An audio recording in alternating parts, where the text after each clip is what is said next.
Royal Rumble is finally this weekend.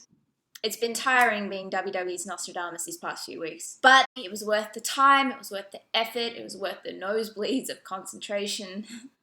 Going to a doctor. But I figure instead of trying to beat a dead horse, why don't I give my predictions, my 100% definitely will, probably maybe happen predictions on the rest of the card.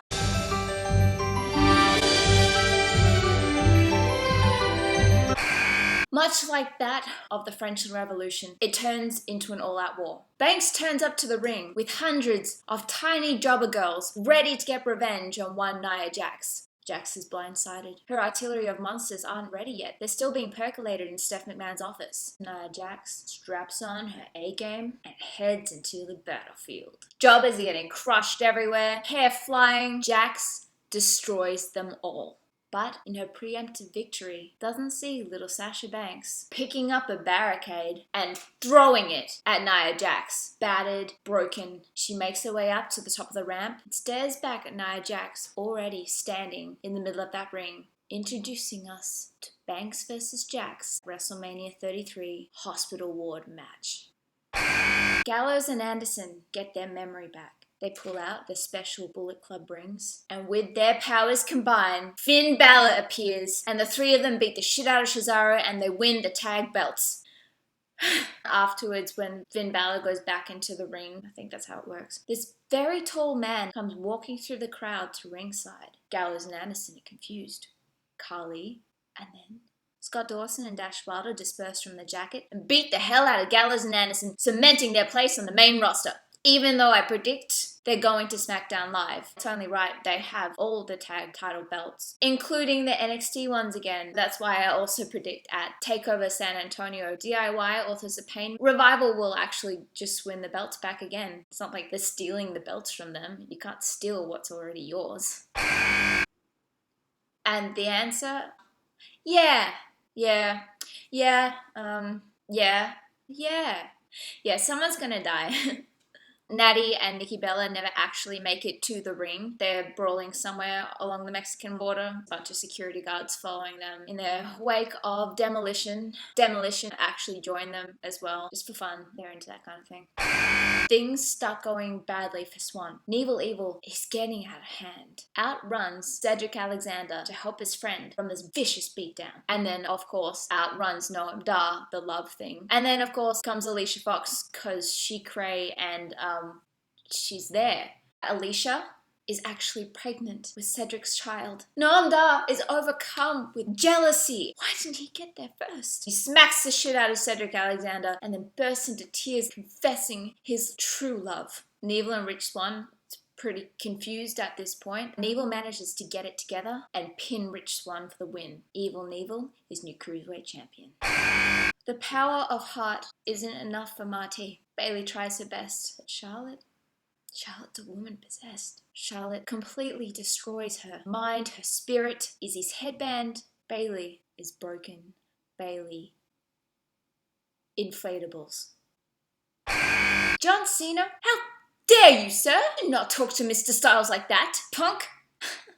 See, the thing is, John, do you mind if I call you John? John, AJ's got your number, boy. He could easily attack for the never nude allegations. I mean, you do wear those jorts a lot. AJ knows your one sore spot. Your Achilles heel hiding under that oversized shirt. John Cena could never be Mark Wahlberg, and that destroys Cena.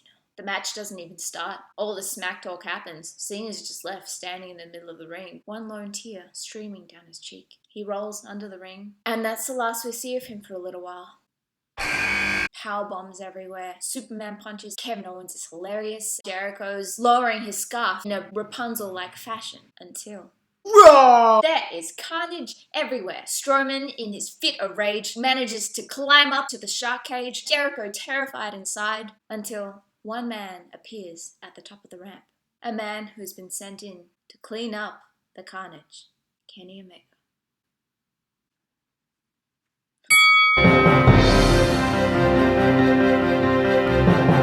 Goldberg cracked his head open on the way to the ring after headbutting the wall.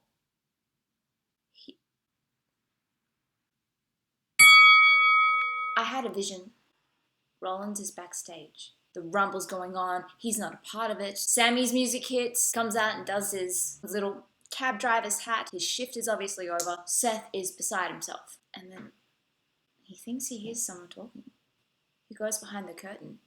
And it's none other than the ghost of his father, Triple H. "Papa!" Rollins exclaims. "You didn't screw me over. I knew it. You must have gone insane, missing me so much." Because that happens. Apparently, relationships are weird. Tears fill his eyes with hope. He could be reunited with Papa. The ghost of Triple H laughs in CrossFit Jesus' face. "You think that I didn't do that? Dude, what the hell? I was right in front of you. I pedigreed you. You were right there." CrossFit Jesus is like, "Oh shit, yeah, I was stupid." That sets Rollins off. And I predict, in my Nostradamus-like state, Rollins will demolish every single opponent he faces between now and WrestleMania because he is a boner to kill. Permission.